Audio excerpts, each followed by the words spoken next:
Bismillahirrahmanirrahim.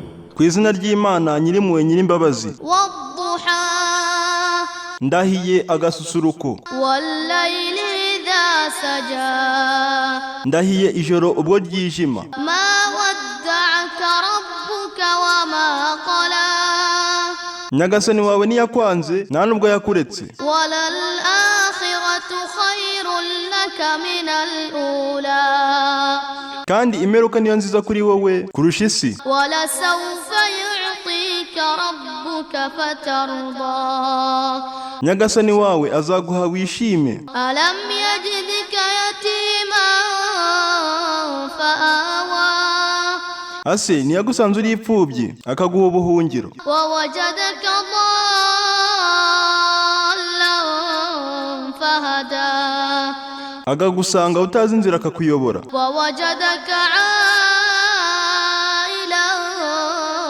فأغنى, Akagusanga uri umukene akagukiza. فأما اليتيم فلا تقهر, Ntugakandamize imfubyi. وأما السائل فلا تنهر, Naho usaba ntukamukankamire. وأما بنعمة ربك فحدث. Kandi inema za Nyagasani wawe uzigaragaze.